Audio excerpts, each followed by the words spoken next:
4 or 5 verses, and then we'll come to number 16. Starting with 56.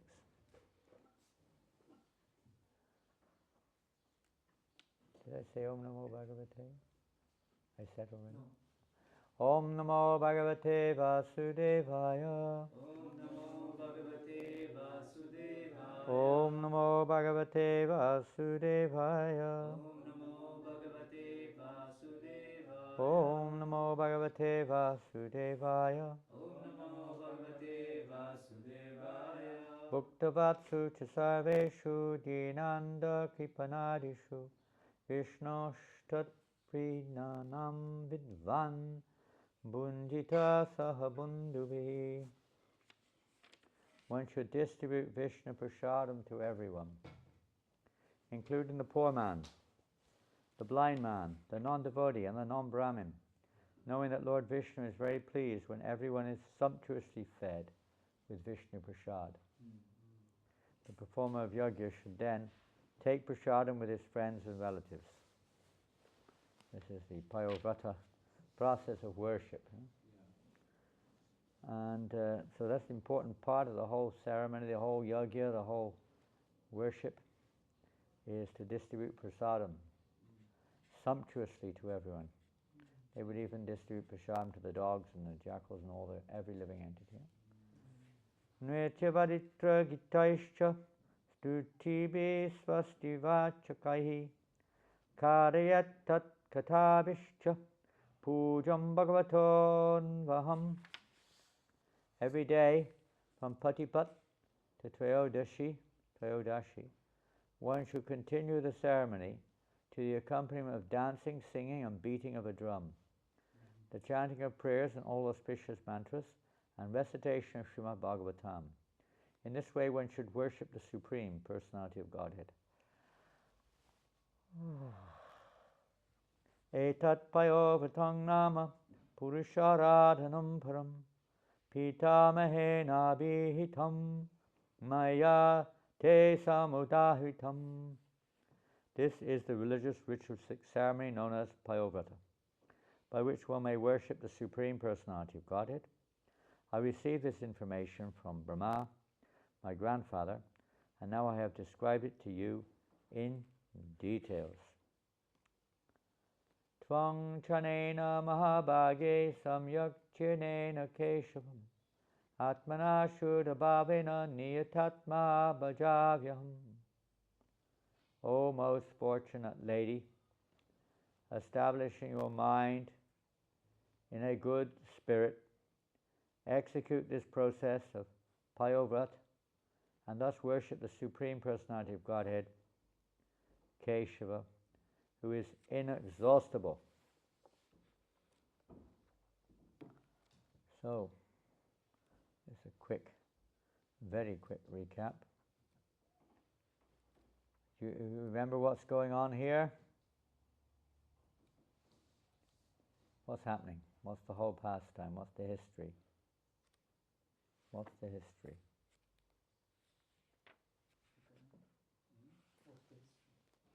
What's the history of this pastime? No, you've been here. Yeah. So what's the history? Yeah, it's with Aditi, because of separation, she was very afflicted, and Separation from what? From separation of the demigod who was not appearing. And Why was she so attached to the demigods? Own son. Pardon? Her own sons. They were her sons. She's the mother of the demigods. yeah, the mother. Yeah, because she's the mother of the demigod. And who's she married to? Well, why are they not appearing? Why are they in hiding? Why are the demigods in hiding? Because the demons are powerful. The demons are powerful. They ran away, no? They were chased away. Huh? The demons became very powerful, and demigods were advised to. Time was against them, so they had to retract. And they left their posts in the heavenly planets, and basically, the demons conquered the universe. Huh? We'll come very shortly to the next stage, which is the wonderful section of Bhagavatam dealing with Bali Maharaj, king of the demons, and how they took over the heavenly planets, and eventually, of course, by the arrangement of prayers of the demigods and Mother Aditi, that Lord Vamanadev appeared and re-established the demigods in their heavenly posts. So there's another aspect here, is that who's speaking to Aditi? Who's advising her? Someone's advising her to perform this Payovrata worship. Kashyapa. Who's Kashyapa? The husband. Husband of Aditi. Kashyapa is also the husband of Diti. And Diti is? Mother of demons. The mother of the demons. So Kashyapa's got a foot in both camps. Isn't it?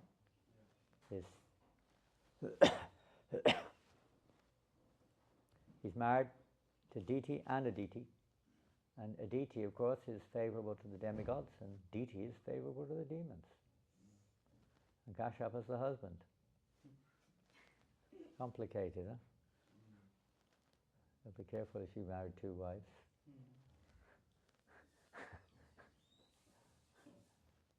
Doesn't happen much these days in the Western world. It does in a different way. They get rid of one and they marry another.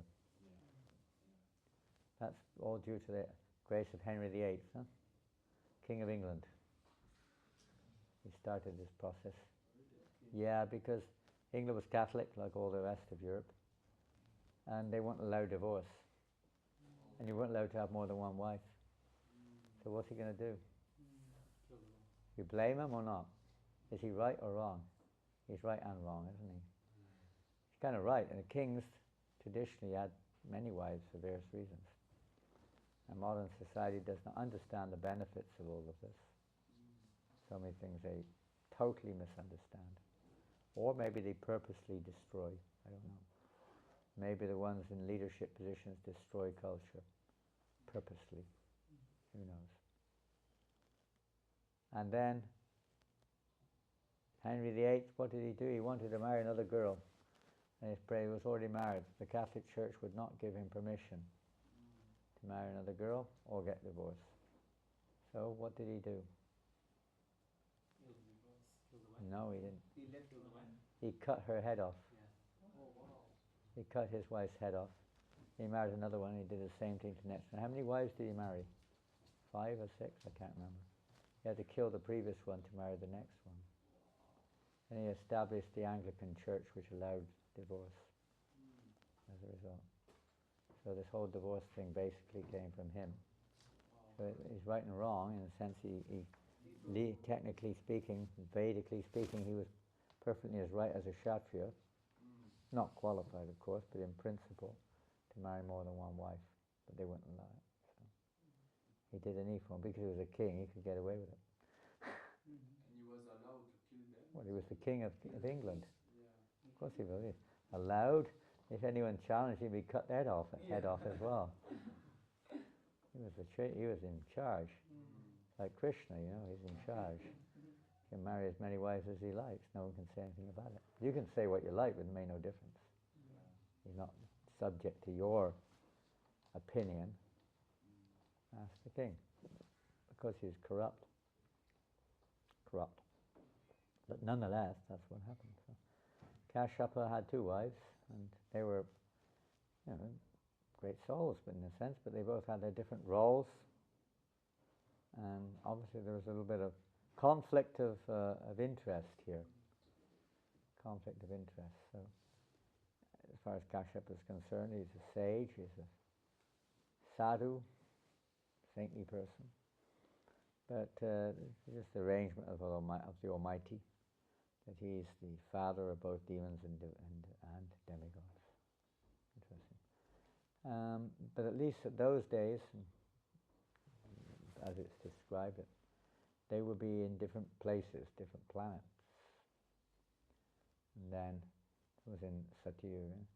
In Tretayuga, they were maybe on the same planet, but they would live in different, countries or cities like that. And in Dwapara Yuga, they live in different bodies. They may live in the same town, but they live in different bodies. But in Kali Yuga, they live in the same body. And people are endowed with both divine and demoniac natures in the same body. And we also see the same thing. Sometimes the consciousness may become pervaded with demoniac thoughts, and sometimes with divine thoughts. Kali Yuga. Very confusing. If it's confusing for Kashyapa, it may not have been confusing for him. He was to a certain degree a realized sage, and he knew what his business was. But for an individual soul in this age, it's very confusing. You go from one side to the other. Oh, faith up, faith down, attachments up, attachments down.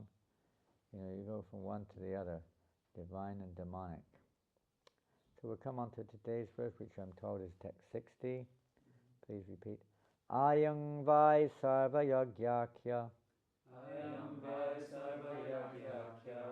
Sarva vratam iti smitam. Sarva vratam iti smritam. Tapaksaram midang vadre. Tapassaram idam bhadre. Dhanam cheshvara tarpanam. Dhanam cheshvara tarpanam. Ayang vai sarva yagyakya. Ayam vai sarva yagyakya. Sarva vratam iti smitam. Sarva vratam iti smritam. Tapaksaram midang vadre. Tapassaram idam bhadre. Dhanam cheshvara tarpanam. Dhanam cheshvara tarpanam. Ayang vai sarva yagyakyam. Ayam vai sarva yagyakya. Yagyakya, sorry. Sarva vratam iti smitam. Sarva vratam iti smritam. Tapaksaram midang vadre. Tapassaram idam bhadre. Dhanam cheshvara tarpanam.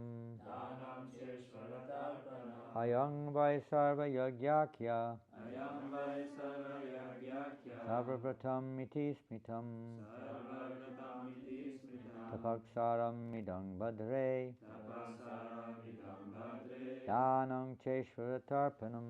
Dhanam cheshvara tarpanam. Krishna. No work today? What time? No, working from home today. You come nicely dressed. In your Vaishnava attire, you come in your Vaishnava attire today.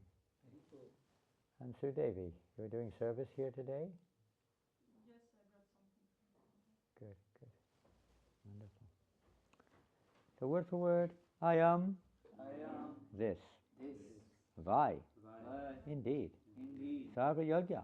Sarva yagya. All kinds of religious rituals All kinds of religious rituals and sacrifices. and sacrifices. Akyaha, Akyaha. called Called. Sarva vratam, Sarva vratam. or religious ceremonies. All religious ceremonies. Iti, Iti. thus, Thus. smritam, Smritam. understood. Understood. Tapaksaram, Tapassaram. the essence of all austerities. The essence of all austerities.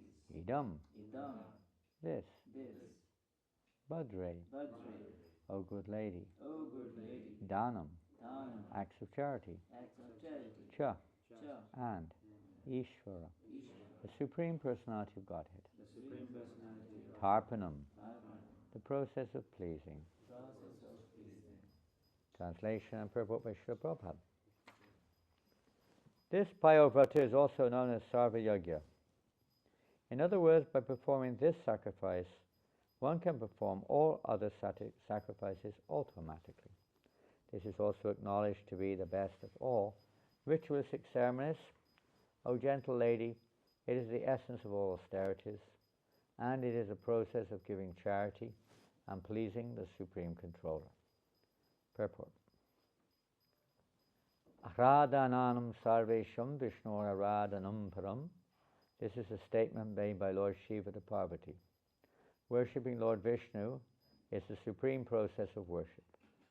And how Lord Vishnu is worshipped is this Payovrata ceremony, which has now been fully described.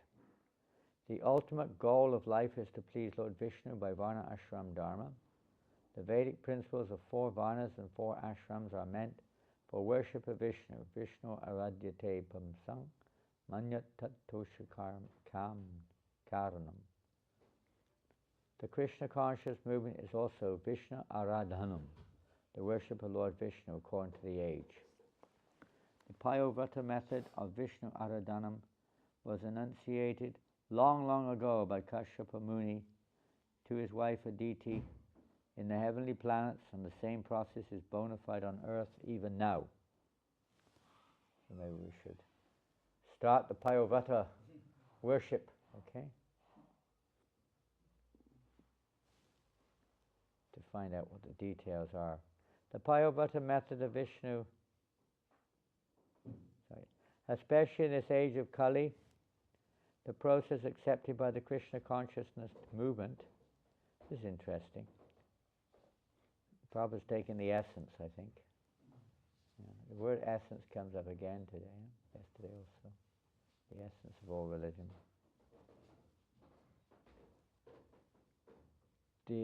The process accepted by the Krishna consciousness movement is to open hundreds and thousands of Vishnu temples, temples of Radha Krishna, Jagannath Balaram, Sita Ram, Gaur Nitai, and so on. Interesting, Prabhupada says Sita Ram here, isn't it? Sometimes the devotees question whether it's part of our. Prabhupada had, he wasn't there, but he'd arranged they install Sita Ram in Bombay because the local people were mostly, worshippers of Sita Ram. So, but in general, what Prabhupada is saying here, and it's written in his book, Sita Ram, and so on. Performing prescribed worship in such temples of Vishnu, and thus worshipping the Lord, is as good as performing the Payovrata ceremony, recommended here. The Payovrata ceremony is performed from the 1st to the 13th day of the bright fortnight of the moon. What circle are we in right now? We're in the dark fortnight now, isn't it? We just had to go. Purnima was yesterday, wasn't it? So I guess so. Yeah, dark, going down. Yeah. But in our Krishna conscious movement, Lord Vishnu is worshipped in every temple according to a schedule of 24 hours of engagement in performing kirtan, chanting the Hare Krishna Mahamantra, offering palatable food to Lord Vishnu, and distributing this food to Vaishnavas and others. These are authorized activities, and if the members of the Krishna conscious movement stick to these principles, they will achieve the same result one gains by observing the Payovrata ceremony. Thus, the essence of all auspicious activities, such as performing yajna, giving in charity, observing vratas, and undergoing austerities, is included in the Krishna consciousness movement. Oh, okay, you don't have to do it after all. What a shame.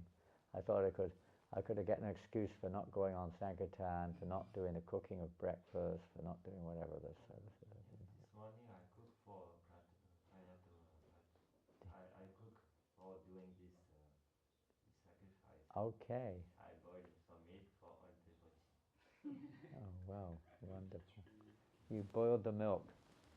Okay, that's marvelous. All purposes are served. By serving the large reservoir of water, all the purposes of the small reservoirs are automatically served. So this is the essence behind this Payovrata. These are rituals, and all these various rituals are meant for those who are not on a path of pure devotional service in general. Sometimes the pure devotees accept these rituals for the sake of social need, to guide others, to help others who are needing these ritualistic, religious doctrinal processes, But a pure devotee has no interest in these things for himself, only in as much as they help others to progress towards the ultimate goal. They're within the realm of, like Aditi, what does she want? She wants her sons to be reestablished. Is that a spiritual desire? That she wants her sons to be reestablished as demigods in the heavens? Is that a spiritual desire? No. It's a material desire. Therefore, certain rituals are recommended to achieve certain material desires. You want good health, you want a long life, you want all these things, even liberation, and personal liberation is not in the realm of devotional service at all. Oh, you want to go to heaven, you want to be, peace. Somebody said peace the other day. Where were we? I don't know. But somebody in a class we were giving the other day, what would you ask for? They said peace in the world. I don't know what it was, here or there. Yes, it was here on the Srimad Chaturdasi. And when Indian General said peace, peace, I mean peace in the world, this is all material. It is not objective, it's not really the purpose of devotional service. But these other rituals, because people want these various material goals, so therefore the Lord has given various processes. He's given the process. So if one follows that particular process, then one, indirectly speaking, is following the Lord, even though it's mixed with material motivation. Nonetheless, it is following the Lord's instructions. So there's some benefit is there. If you follow those instructions, then one gets benefited. So sometimes the pure devotees do perform these type of ceremonies, these rituals, these forms of worship for the sake of the citizens, so that they can become more elevated, more pious, whatever it is. They're not ready for pure devotional service. Thus, the essence of all auspicious, I'll read it again, all auspicious activities, such as performing yajna, giving in charity, observing vratas, and undergoing austerities, is included in the Krishna consciousness movement. The essence, it doesn't say the activity, but the essence of the activity is included. What is the essence? To worship the Lord. To worship the Lord. Although your motive may be to get something other than that, but the essence of that is to ultimately come to worship the Lord. Even we're maybe here or there, I don't know. But we were reading the other day how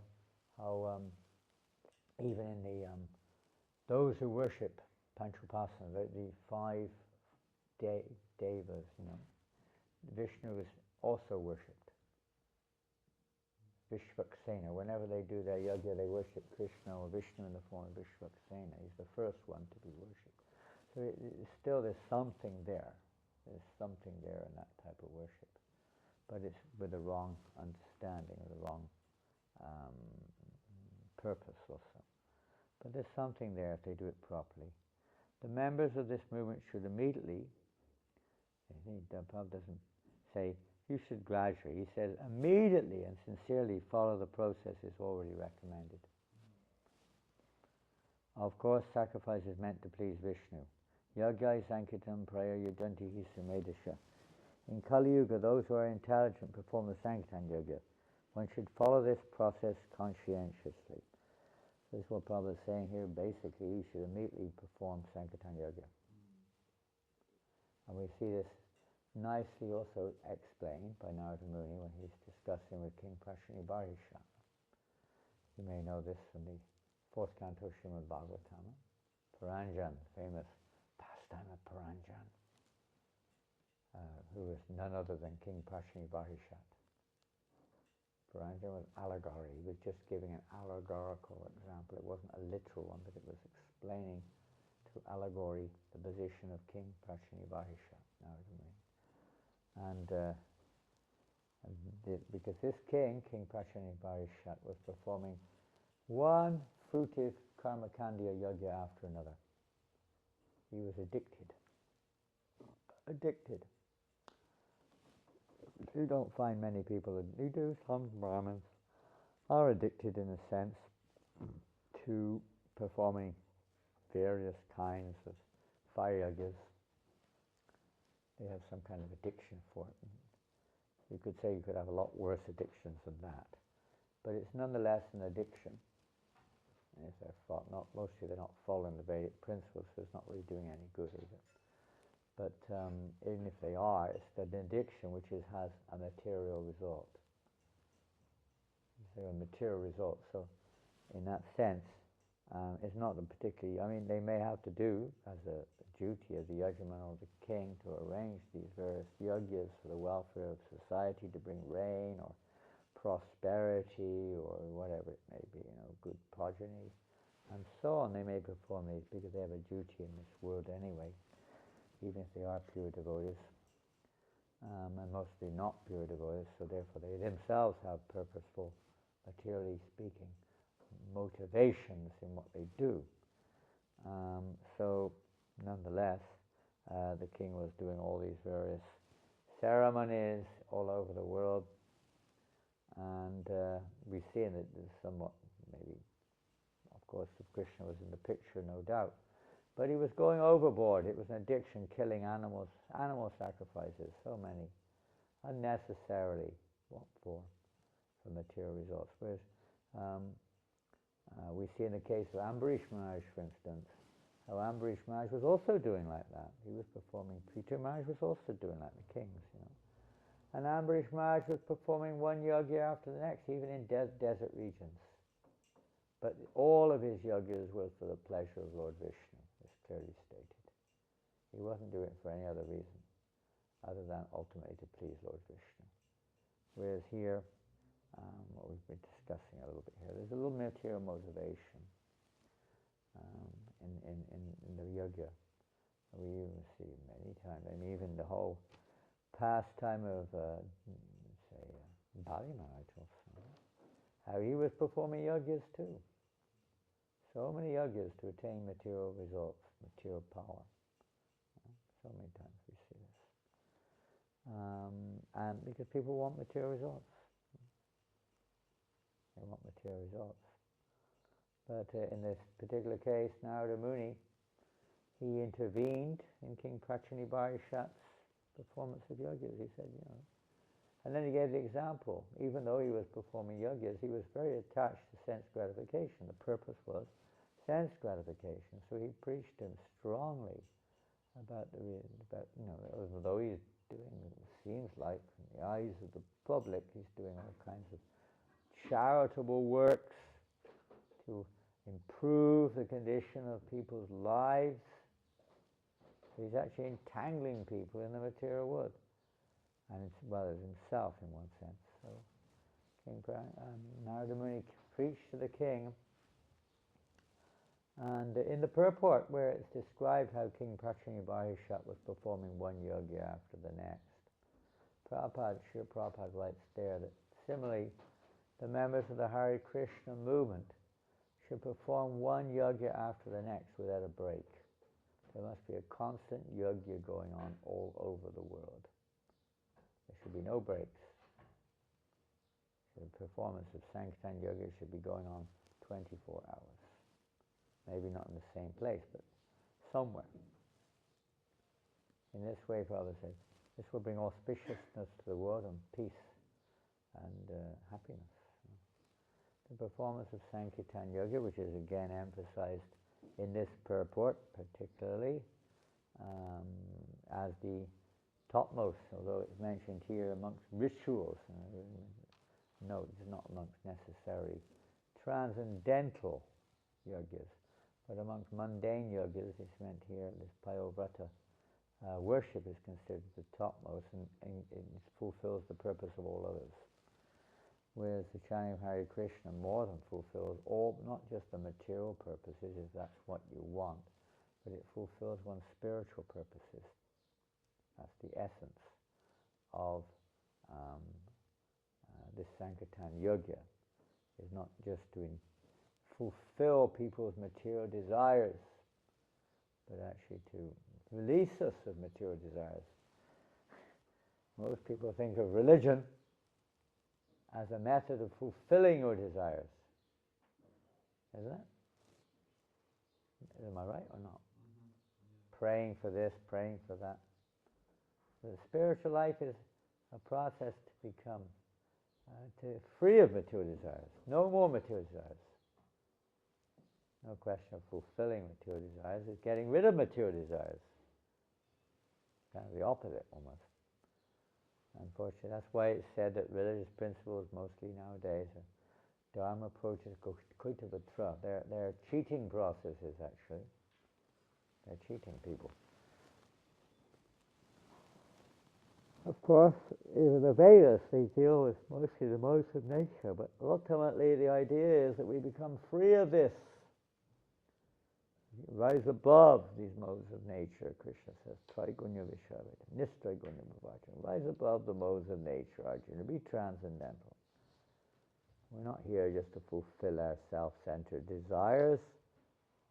The spirituality is to release us from that mentality of thinking that's what we're here for, and to bring us to the platform what we're really here for. Fulfill Krishna's desire, and Krishna's desire is most pleased when we perform yajna. So yajna sankirtanam praya janti samedashaha. The Kali Yuga yajna is the Sankirtan movement, spreading the doctrine of Krishna consciousness, spreading the holy name, spreading prasadam everywhere.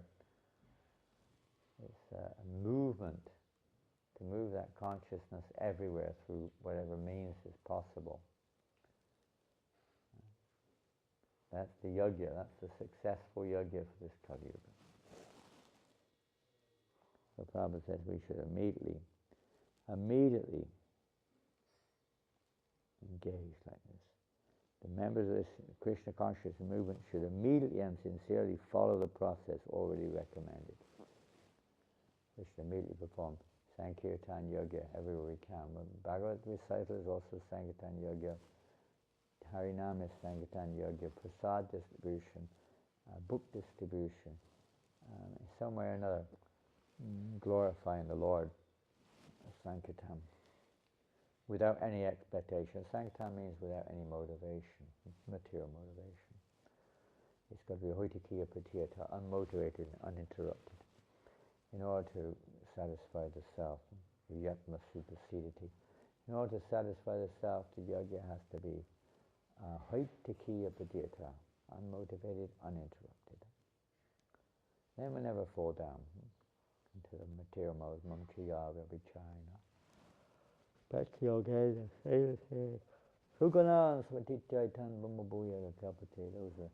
engaged in this way, don't fall down in any circumstances. Rise above, free from the modes of nature, and come to the spiritual platform. We stick to this process. We're assured of rising out of this material world to the spiritual plane. But as long as we're aspiring for material fulfillment of material desires, we've still got a foot in the material world. Okay, well I'm going to finish there. Are there any questions?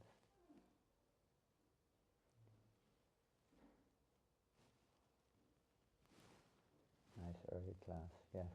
Is there any reference for this? Many devotees quote this, that in the Satyuga they were in different planets, or is just like the common observation? Because many devotees, is there somebody quoted it, or like? Yeah, it's there. It's a good question. I can't remember where it is, but it is there. Because many devotees are hearing this. Yeah, many times we're hearing this. Well, it's definitely coming from an authoritative source, I can say that. I can't remember what it is.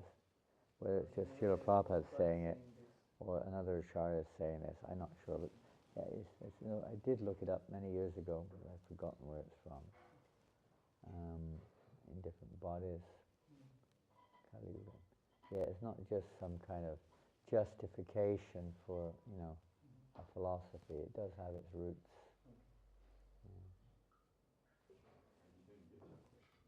I mentioned earlier that demons resided in Satya Yuga in different planets, and then in Treta Yuga they resided in different places, even if it was the same planet. And in Dwapara Yuga they reside in different bodies, but in Kali Yuga the demon and devotee reside in the same body, in your own body. So Vaibhav Prabhu said, is there any authoritative reference to this, having heard it several times, but he's never heard a reference to where this is from. And I said, there is one, but I can't remember where it is, because I did look it up many years ago. But I can't remember for the life of me where it was. Partially because it's probably because I'm tired. Not the real reason, but that's one of the reasons. Simply can't remember. Is this applicable for the pure devotee as well? The demon and devotee? Yeah, inside his body, for the pure devotee? There's different kinds of pure devotees. Pure devotees who come from the spiritual world, no, there's no such thing as a demon inside their body. Those who become pure devotees in this conditional world, you'll still have, let's say, clouds, demonic clouds coming in your consciousness, but that doesn't mean you're a demon. The picture is there. Now, if you embrace those clouds, then that's demoniac mentality. Just because you've got a demoniac thought doesn't mean you're a demon. that's a result of your past association. Yeah. But if you follow that, and if you embrace it, and if you try to enjoy it, then that's demonic mentality. And that does sometimes happen for the neophyte devotee. He's not a pure devotee. But for the neophyte devotee, that may happen. But that's how you become, well, one of the aspects, of course, there's others. Pure devotee is you do not embrace those thoughts when they come into your mind. They will come, unless you're, very advanced. They will come. And if they don't come into your mind, they'll come to you outside anyway, and they'll come in that way. No, they're not necessarily already there in your subconsciousness. Prarabdhas which haven't maybe seen, but they'll manifest. But then outside also, you're going to see so many demonic things going on around us. So pure devotee is not disturbed by any of these things. Even if they do show their ugly face, the pure devotee is not disturbed. He's not disturbed. Even if it's in his mind, the mind is not us as such. It's also Krishna's energy. The devotee doesn't take it any more seriously than if he sees it outside. If you see something outside, it's pretty vivid, you kind of usually pull your intelligence together and retract from it. But and the mind is a different thing. It's secret. It's a secret inner chamber. And sometimes we enjoy, as the Prabhupada gives the example, drinking water underwater on a fast day, a Nirjala fast. No one can see you, so you drink it when no one can see you. People do that externally, devotees do that externally, or so when no one's around. They watch something nonsense on the video or something. Whatever. But the mind, and not many people can see your mind. Actually what's going on inside. You may know something funny is going on, but you don't know what it is. Why are they not advancing? Maybe there's something, maybe they're engaged in mental, speculative sense gratification. Who knows? Krishna knows. As long as we're attached to that, he knows we're struggling with it. Living and he's all struggling in this material world with the six senses, which include the mind. Manakshastani indriyani, prakriti stani karshati. Everyone's struggling. The devotees are struggling because we're still not on that pure platform. You hear Yamunacharya. Whenever the thought for sex desire enters my mind, I spit at the thought. He doesn't spit at sex, he spits at the thought of sex coming into his mind. He's a very advanced devotee. But not that advanced, because otherwise thought would never come into his mind in the first place. But maybe he's just saying that for our benefit. We're not going to say he isn't doing that either. But whatever, it's not the mentality of a pure devotee. It is the mentality, or the words of a pure devotee to try to teach others. So the pure devotees sometimes, even though they don't have such a problem, they do say these things in order for the neophytes to, take it seriously. They teach according to the eligibility of the hearer. They only speak what can be heard, what can be understood. There's no point speaking beyond that. Anything else? Yesterday when I was distributing books, I distributed to one Muslim group, and he said me that according to Quran and Muslim religion, they eat meat, but they consider they don't kill. They do some ceremony, and it's like they're not killing. And They have their ceremonies, yeah. we They do a ceremony in the Quran. It's mentioned that you have to have a ceremony when they eat meat. when they kill, When they before kill. killing, Yeah. they Yeah, there's some mantras, some killing. prayers. They have to give 7 parts to the charity and 1 part they can enjoy. 7 parts to what? I mean, the meat, they should do 7 parts, some number of parts, and put it to charity, and 1 part they can take. That is halal. 6 parts to charity, is that Yeah, right? I heard maybe like it. They don't do that, do they? Yeah, nobody does, but But that's what the Quran says. yeah. I wonder why Muslims were giving me meat sometimes when I would go on Sankirtan in Malaysia. Maybe that's the 1 part. They would, the monks, they would sometimes do. It looked very similar with Yeah. They was doing yagya, Yeah, right? yeah, Giving slaughtering new animals. birth to the If you want to eat a goat, there's a ceremony you perform, you know. Can we? I'm Christian, so I don't know so much about their original rituals, but we used to have harvest, Thanksgiving, that's for sure. We used to bring all to the church, you know, the first grains and everything of the season. They say grace. They have their grace. They say grace before they eat, but I don't know if they do anything before they kill an animal. I never heard about that. They used to sacrifice them during the Jews, and before Jesus' time at least. They used to sacrifice the animal on the altar. That's for sure. That's a Vedic system. I mean, not pure, but it's traditionally from the Vedic system. They would sacrifice the animals on the altar. But again, it was going overboard for sense gratification. Lord Buddha stopped it in the Vedas, and Jesus stopped it to a certain extent in Christianity. Because they were just making it, you know, a business and a sense gratifying methodology, and kind of condemn the material aspect of it. So yeah, that's interesting. The tradition, at least. Yeah, it's the same thing. They've all got the roots. I mentioned the other day, perhaps not here, I don't know where, but I was talking about, I know it was somewhere, it came up, Red Indians, North American Indians. And one time when I was talking, maybe 20, 30 years ago, to one of the, they don't really have their traditions now, but they do still have, they're still there. They live in normal society, the Red Indians, you know, just like the Aborigines, perhaps a little less than them even. But they're merged into society. But they still maintain certain aspects of their traditions. And they do have their reunions from time to time, you know. I hope the Hare Krishna movement doesn't become like that, that once in a while we have a reunion where we become like devotees for one day a year or something, you know. I hope not. Become serious one day a year. But anyway, he was going for, he was actually as far as the family line is concerned, he would be the chief of the tribe. He was the present day. Just like in England we have, they call them earls. I don't know if you ever heard this term, earl.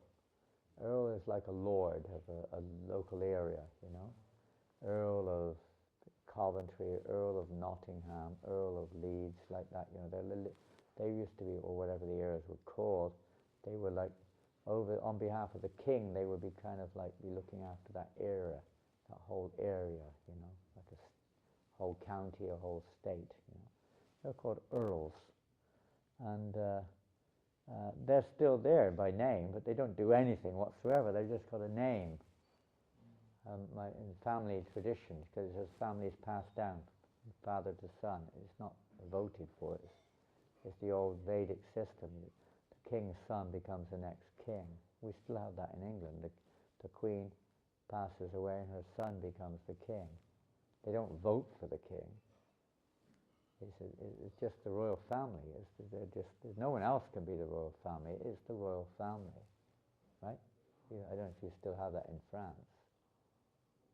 What happened to the descendants of the Sun King and all these other kings you had? They're embarrassed to say that they're descendants, are they? They're afraid to say that they might have their heads chopped off or something.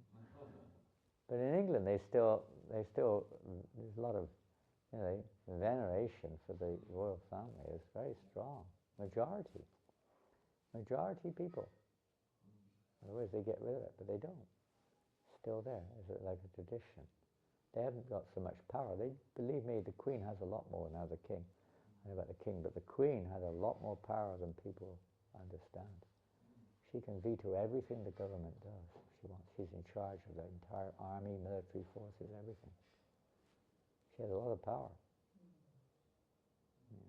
King and Queen of England, even literally, she's in charge. The King or the Queen's in charge of the entire military forces. That's a big power, as well as being one of the richest people on the planet. So they still keep that little tradition, but the earls, they still go by name. They have no power whatsoever. They have nothing. They're just working in an office or in a factory. But yes, I'm the descendant of the Earl of Coventry. I was actually preaching to the Earl of Coventry. He became a devotee. Still a devotee, kind of. He was the Earl of Coventry by name. So it passes down, but it has no. And this Indian was like that. This Red Indian, he was like the chief of the Sioux tribe, but he had no position. But he was dressed up like the chief for this reunion, you know. And hundreds and thousands of them Sioux were coming together for an annual reunion. You know, they do it apparently every year in New York, near New York somewhere. The Sioux are not from New York; they're from Dakota, but they're all over India, all over America. So they're having a reunion in Long Island. And I spoke to him for a long time on the bus, and we were talking about the same thing, you know, about because they traditionally eat bison. It's a kind of buffalo, you know, wild buffalo that roam on the plains of Dakota. They're not much, not a very agricultural area. You can grow some grains, but it's not very productive. So their main staple was bison, the buffalo. Oh, yeah. Yeah, the main food. So and because we're talking about their traditions, and I said, well, because he was a professor in the university of some university in New Jersey. He was a professor of North Indian culture in the university. So he knew all about other cultures too. He's a very learned man, actually. And he knew about Vedic culture also, to a large degree. He said, just like you in your, I spoke a little bit about our principles. He said, just like in your traditions, you follow these principles. When we also understand we accept reincarnation, and when we eat, if we have to kill a bison, for instance, we also do all these prayers before we kill the animal. We offer various prayers to the gods or whatever they believe in first before we do that, because that might be my grandmother in that body of a bison anyway. He was looking at it a little bit mundane, but he believed in this principle of the sanctity, sacredness of other living entities. Even an ant, he said. We try to avoid killing. Even they had that principle, understanding at least, life is sacred. And it's not our business to just take it like that.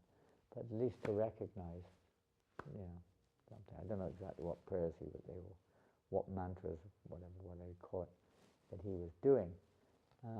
But he did say, another thing he said, being a historian of North Indian traditions, he said that our tribe came originally from India about 20,000, 30,000 years ago. That's what he said. A long time ago. He said we came from India also. So we still have some of the Indian traditions, just like in India, he said, you have your Garuda Stamba. He knew what a Garuda Stamba was. This pillar with Garuda on top. If you go to any temple in India, you will see the Garuda Stamba. Huh? You know the Garuda Stamba. At the back of the temple, you've seen it many times in Jagannath Puri, every temple has it. Garuda Stamba with an eagle on top. Garuda, back of the temple. Lord Chaitanya would stand at the Garuda Stamba of the Jagannath temple to take darshan. You can read it in Chaitanya Charitamrita. He would always stand next to the Garuda Stamba to take darshan. Every temple, not the Gaudiya Vaishnava temples, some of them do. Some of our temples we have Garuda Stamba at the back of the temple, usually outside looking in through the front gate, usually. You've seen Garuda Stambas? He said, we have the same thing, he said. He said it's coming from the Vedic tradition. The main, we worship Garuda, especially with their eagle's feathers. They wear eagle's feathers. Well, the chief wears, he would be putting on eagle's feathers. That's what the chief of the Sioux wear, eagle's feathers. And they have what's called a totem pole with an eagle on top. So this is actually come down from the tradition of the Garuda Stamba in India. Now he was a North Indian Sioux, the chief of the tribe. He knew all these things historically. You won't read that. You won't find that in any, but he knows all that. And all the traditions were all connected. The whole world was connected. So in order to be more coherent in our preaching, Maharaj, should we learn all those different texts like Quran, not learning but at least reading them, Bible? No, you don't need to do We it. should not. You don't, well, not say you shouldn't, you don't need to. You understand that the origins of them all have the same essential purpose, the essential root. If you're preaching in interreligious dialogue, I mean, what are you going to find anyway? You're going to read the Bible, what are you going to find there? I mean, you're going to find some small little things here and there. And devoted, you can already see that. If you want to read that, you read this little book. It's in the Bible. It's called, what's it called? I've got it. It's in the Bible. All these things, like, references to reincarnation, to, karma, to meat eating, to all these things are in this book, giving you the references.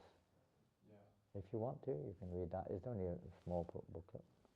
I've got it on PDF. Like that. Somebody really, everyone will have you won't extract it like that. In any case, what you see as the Bible now is only a reflection of the, various teachings. It's not necessarily the essence of the teachings either. It might be somewhat, but it's not necessarily the essence. Who knows? There's no parampara disciplic succession to preserve the essence.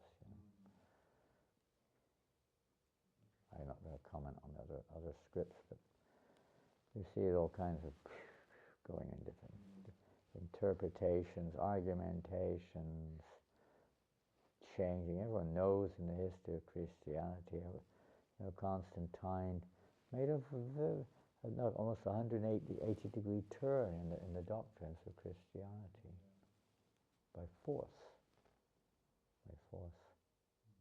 It's hard to find the original essence there. But it was there. Jesus is teaching the essence, no doubt about that. Muhammad indirectly or directly, whatever, but he's also ultimately teaching the path to the essence, at least. What to do.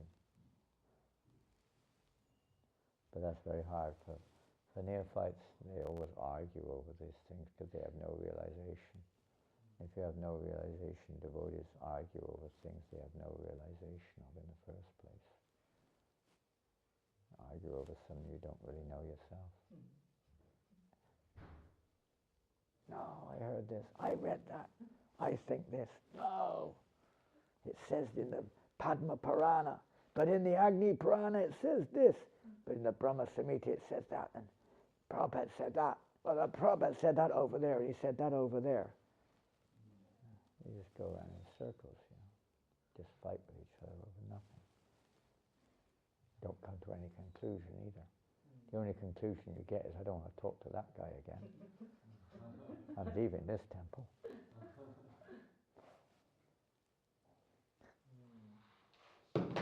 Oh, Srila Prabhupada ki jai. Mantra Srimad Bhagavatam ki jai. Jai.